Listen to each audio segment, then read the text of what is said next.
لله الحمد لله وكفى والصلاة والسلام على خاتم الأنبياء سيدنا وحبيبنا محمد المصطفى وعلى آله المجتبى وأصحابه النجبى.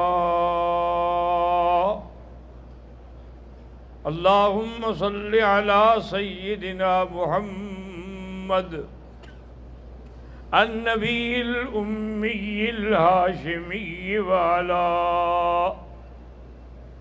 وعلى آله وأصحابه نجوم الهدى.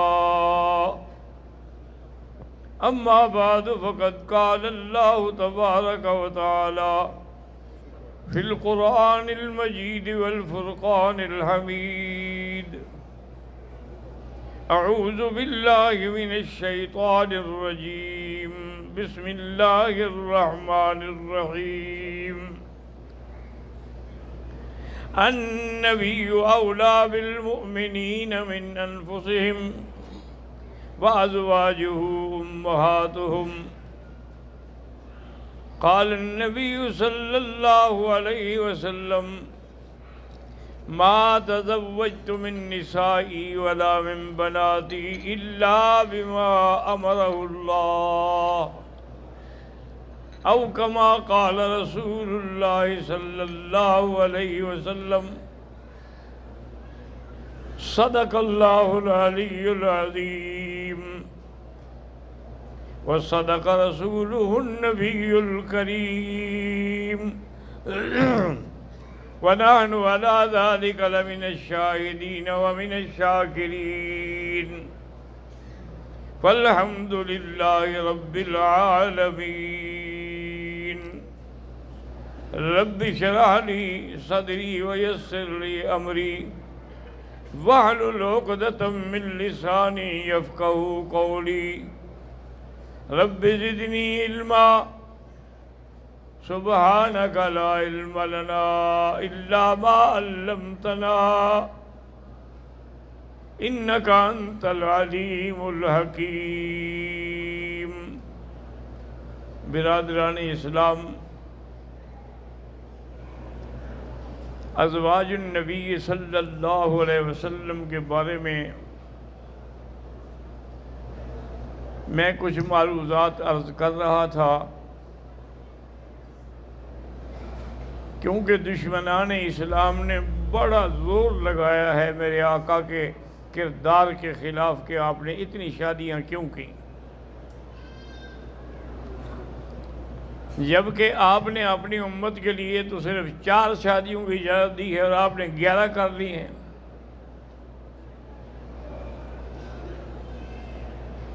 تو بات سمجھیں اصل میں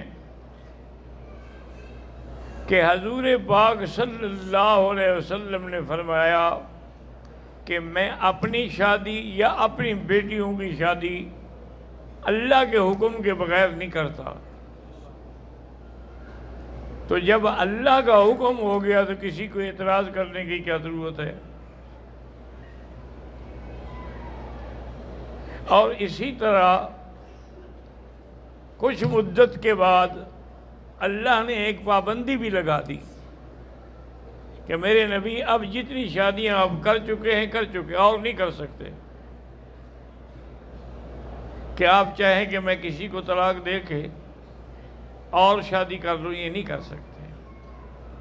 تو اب آپ اسی سے اندازہ لگائیں کہ ہمیں 4 کی اجازت ہے، لیکن طلاق دینے کے بعد دوسری بدلنے کی بھی اجازت ہے، تو اللہ کے نبی کو تو وہ بھی اجازت نہیں ہے۔ تو اس لیے ہمیشہ اعتراضات کو سامنے نہ رکھا کریں۔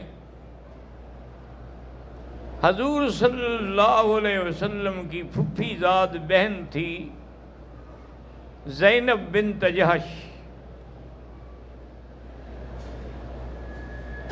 ہمارے بعض جو اہل بدعت حضرات ہے نا، وہ کہتے ہیں جی کہ حضور پاک ایک دفعہ بی بی زینب بنت جہش کے گھر میں تشریف لے گئے تو وہ غسل کر کے اپنے بال چھٹک رہی تھی، دیکھا تو حضور عاشق ہو گئے.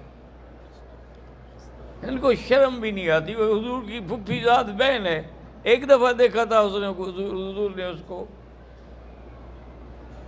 کچھ تو شرم آنی چاہیے نا انسان کو کہ میں کیا کہہ رہا ہوں. تو بی بی زینب بنت جہش کے بارے میں حضور نے سوچا کہ میرا جو غلام ہے جس کو حضور نے بیٹا بنایا ہوا تھا، زید بن حارثہ، وہ تبنا تھا. بیٹا بنانا شریعت میں جائز ہے، لیکن اس کی ولدیت وہی رہے گی جو ماں باپ کی تھی. حضور پاک نے زینب بنت جہش کے بھائی کو پیغام بھیجا کہ میں یہ چاہتا ہوں کہ میرے بیٹے سے، زید بن حارثہ سے، اس کی شادی ہو جائے. انہوں نے کہا حضور ہمیں سوچنے دیں. لیکن انہوں نے کہا یہ ہمارے لیے ہے بہت بڑا مشکل کہ وہ ایک غلام ہے. لاکھ اس کو حضور بیٹا بنا لیں لیکن ہے تو غلام نہ، وہ ہم احرار ہیں. پھر اس کا پتہ بھی نہیں ہے کہ خاندان کون سا ہے، اور میں تو حضور کی پھوپھی ذات بہن ہوں. میرا حسب نسب ہاشمی ہے، میں کیسے قبول کروں؟ ابھی یہ اسی سوچ میں تھے کہ اللہ نے قرآن نازل فرمایا، ما كان لمؤمن ولا مؤمنة إذا قضى الله أمرا أن يكون لهم الخيرة. اللہ نے فرمایا کسی مومن مرد یا عورت کو یہ حق نہیں پہنچتا کہ جب میرا نبی فیصلہ کر دے پھر اس پہ غور کرے. اللہ کے نبی نے کہہ دیا، فرما دیا، بات ختم ہو گئی. اب جب یہ آیت اتری تو انہوں نے مجبوراً قبول کر لیا، نکاح ہو گیا.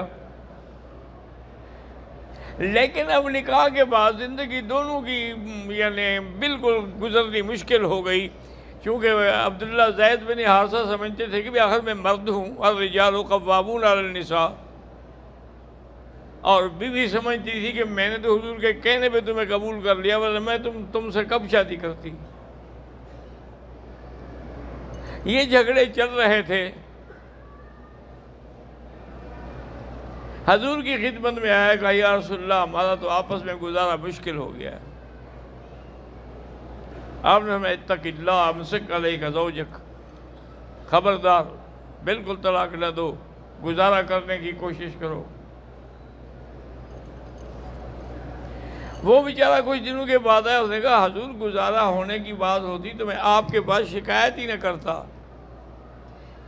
بہرحال یہ ہے کہ میرا گزارا نہیں ہوتا، میں طلاق دے چکا ہوں. اب حضور نے سوچا کہ اس کا حل کیا کریں. پہلے میں نے غلام سے اس کی شادی کی اور برادری ناراض ہو گئی. اب میں اس کو کیا کروں، یعنی اپنا پیغام دوں تو پھر یہ ہوگا کہ اللہ کے نبی نے زبردستی طلاق لی ہے.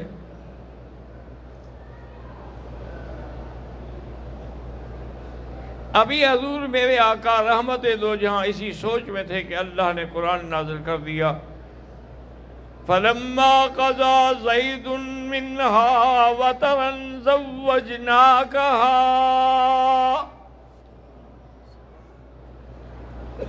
اللہ نے فرمایا میرے نبی جب زید نے طلاق دے دی ہے تو ہم نے آپ کا نکاح آسمانوں پہ کر دیا ہے، فرشتوں کے درمیان میں. بی بی عائشہ کو پتہ ہے، ویسے زینب کو پتہ لگا تو وہ بڑی خوش ہو گئی کہ میرا نکاح اللہ نے کیا ہے. اس نے بڑی نفلیں پڑھی اللہ کے شکرانے کے لیے اور قدر طاقت خیرات بھی کی. حضور صلی اللہ علیہ وسلم بغیر کسی اعلان کے اور نکاح کے گھر میں تشریف لائے تو بہرحال وہ بیوی حیران تو ہوئی کہ حضور تو ایسے کبھی نہیں آتے. تو نے فرمایا اللہ نے جب نکاح کر دیا ہے تو اب اور کسی نکاح کی کیا ضرورت ہے. اور حضور نے بہت بڑی کھانا کیا لوگ صحابہ کا اس خوشی میں کہ اللہ نے میرا نکاح کیا ہے. دشمنوں کو ایک اور موقع مل گیا. دیکھیں نا, دشمن تو دشمن ہوتا ہے نا, وہ تو اس تلاش میں ہوتا ہے کہ مجھے کچھ کہنے کا موقع ملے. اور نے کہا دیکھو جی محمد مصطفیٰ نے اپنے بیٹے کی بیوی سے نکاح کر لیا. بیٹے کی بیوی سے نکاح تو جائز ہی نہیں ہوتا.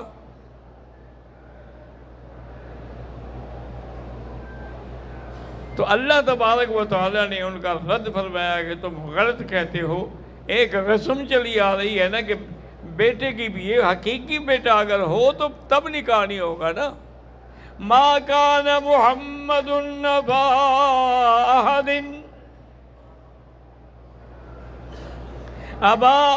من رجالکم ولکن رسول اللہ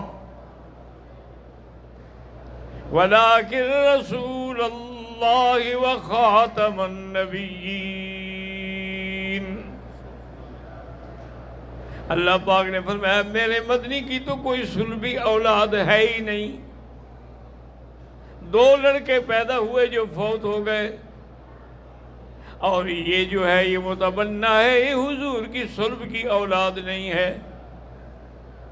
اس لیے ایسا اعتراض کرنا جو ہے وہ جائز نہیں. تو بی بی زینب جو تھیں بڑی عابدہ زاہدہ تھیں.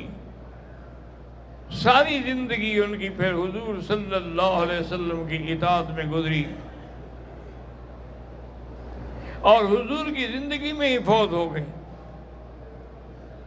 حضور نے جنازہ پڑھایا اور پھر جنت البقیع میں دفن کیا. اصل میں اللہ تبارک و تعالیٰ نے یہ جو حضور کو 10 بیویوں 11 بیویوں کی اجازت دی تھی, معنی یہ تھا کہ گویا کہ 11 مدرسے کھل گئے, کیونکہ زندگی کے خارجی حالات بھی ہوتے ہیں اور خارجی بھی ہوتے ہیں. خارجی تو لوگ بتائیں گے, اندر کی بات کون بتائے گا؟ اندر کی بات جو ہے وہ تو بیوی بتا سکتی ہے نا. اس لیے حضور صلی اللہ علیہ وسلم کو اجازت ملی, ورنہ یہ کوئی حظ نفس بھی نہیں تھا اور کوئی شوق بھی نہیں تھا. اور جب تک سیدہ خدیجہ زندہ رہیں حضور نے کوئی شادی نہیں کی.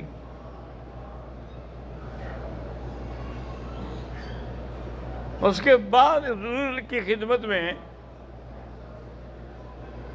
بی بی حفصہ رضی اللہ عنہا, یہ حضرت امیر المومنین عمر بن الخطاب کی بیٹی ہے. حضور کے پاس آئے تو بڑے اداس تھے, بڑے پریشان تھے. حضور نے فرمایا کیا بات ہے؟ انہوں نے کہا حضور میں نے اپنی بیٹی کو نکاح میں دینے کے لیے حضرت عثمان سے بات کی کہ تم میری بیٹی سے نکاح کر لو, لیکن عثمان خاموش رہے, کوئی جواب نہیں دیا. میں نے پھر حضرت ابو بکر صدیق رضی اللہ تعالی عنہ کو عرض کیا کہ آپ میرا رشتہ قبول کر لیں میری بیٹی کا. وہ بھی چپ رہے. حضور یہ میری کتنی بڑی توہین ہے کہ میں بیٹی کا باپ ہو کے خود کہوں اور مجھے جواب بھی نہ دے. حضور مسکرائے اور فرمایا عمر تمہیں پتہ نہیں ہے, تقدیر کے فیصلے الگ ہوتے ہیں. تیری بیٹی کو ایسا شوہر ملے گا جو ان سے بہتر ہے, اور ان کو ایک ایسی عورت ملے گی جو تیری بیٹی سے بہتر ہے. حضرت عمر کہتے ہیں میں سمجھ نہیں سکا. کچھ دن کے بعد حضور کا اپنا پیغام نکاح آ گیا تو میں سمجھ گیا کہ ہاں حضور کی شان تو ان سے زیادہ ہے. اور حضور نے اپنی بیٹیوں کا نکاح حضرت عثمان سے کر دیا تو میں نے کہا ان کو میری بیٹی سے زیادہ اچھی بیٹی ملی نا. تو حضور صلی اللہ علیہ آلہ وسلم اور بی بی حفصہ جو ہیں یہ بھی بے انتہا عابدہ زاہدہ تھیں. ایک دفعہ حضور نے غصے میں آ کے طلاق دے دی. اللہ نے فوراً جبریل بھیجا کہ یا محمد ارجع حفصہ فإنہا صوامۃ قوامۃ، فوراً رجوع کرو بی بی حفصہ کے ساتھ، وہ تو دن میں روزے رکھنے والی ہے، رات کو عبادت کر رہے ہو، تم نے کیوں طلاق دی؟ تو حضور نے رجوع کر لیا. یہ شان تھی حضور صلی اللہ علیہ وسلم کی بیویوں کی. اسی طرح بی بی صفیہ بنت حیی ابن اخطب، یہ بڑے ایک سردار، خیبر کے علاقے کے سردار کی بیٹی تھی اور ایک سردار کی یہ بیوی تھی. جنگ خیبر کے بعد یہ قیدی ہو کر باندی بن کے حضور کی خدمت میں لائی گئی. صحابہ نے حضور کو مشورہ دیا کہ یا رسول اللہ، بڑے باپ کی بیٹی ہے اور بہت بڑے آدمی کی بیوی، آپ اس کو اپنے لیے بیوی بنا لیں. تو حضور پاک نے اس کو لے لیا، آزاد کیا، اس کو بیوی بنا لیا. اللہ کی شان دیکھیں، جب حضور کا نکاح ہو گیا تو جن صحابہ کے پاس اس بیوی کے رشتے کا کوئی آدمی قیدی تھا، انہوں نے فوراً چھوڑ دیا کہ اب حضور کے رشتہ داروں کو کیسے قید کریں. تو لہذا 700 قیدی آزاد ہوئے اس دن بیوی کی وجہ سے. اسی لیے بی بی عائشہ کہتی تھی کہ صفیہ بڑی خوش نصیب ہے کہ جس نے اپنی قوم کے 700 بندوں کو بھی آزاد کروایا. ایک دن حضور آئے صلی اللہ علیہ وسلم تو دیکھا کہ بی بی صفیہ جو ہے رو رہی ہے. آپ نے فرمایا کیوں رو رہی ہو؟ اس نے کہا یا رسول اللہ، عائشہ ہو یا زینب ہو، مجھے یہودن کہتے ہیں کہ تم تو یہودی ہو اور ہم اللہ کے نبی کے خاندان سے ہیں، اس لیے اب میں تو یہودی نہیں ہوں نا، میں تو کلمہ پڑھ چکی، مسلمان ہو چکی. حضور نے فرمایا تمہیں بھی جواب دینا نہیں آتا. اب اگر بات کریں نا، ان کو کہو کہ دیکھو میرا رشتہ جو ہے حضرت ہارون سے ہے جو نبی تھے، میرا رشتہ جو ہے وہ حضرت موسیٰ سے ہے کلیم اللہ جو نبی تھے، تیسرا میرا رشتہ نکاح کا اس سے ہے محمد مصطفیٰ اللہ کا نبی ہے. میرا تو 3 پیغمبروں سے، تمہارا 1 پیغمبر سے تعلق ہے. دوبارہ بات ہوئی تو بی بی صفیہ نے ان کو یہی جواب دیا. اب جناب یہ حضور آئے تو دیکھا تو بی بی عائشہ اور دونوں رو رہی ہیں. حضور نے فرمایا کیا بات ہے، کیوں رو رہی؟ اور نے کہا حضور اللہ نے آپ کو نبوت کے لیے بھیجا ہے کہ عورتوں کو جواب دینا بھی بھیجا ہے، سکھانا بھی بھیجا ہے. آپ نے کیوں سکھایا ہے؟ آپ لوگوں نے اس کو کیوں رلایا ہے؟ تو اتنا اللہ تبارک و تعالیٰ کا یہ انتظام تھا کہ ان بیویوں کے ذریعے اللہ کا دین جو ہے وہ پوری امت تک پہنچا ہے. اسی لیے بعض صحابہ جو رات کا گھر کی زندگی کا مسئلہ ہوتا تھا وہ پوچھنے کے لیے بی بی عائشہ سے، بی بی حفصہ سے، بی بی زینب سے، ان سے رجوع کرتے تھے. ان کو اللہ نے بڑا علم سے نوازا تھا اور وہ تمام حضور کی داخلی زندگی کو پیش کرتی، سمجھاتی اور اللہ کا دین پھیلتا گیا اور قیامت تک انشاءاللہ قائم و دائم رہے گا.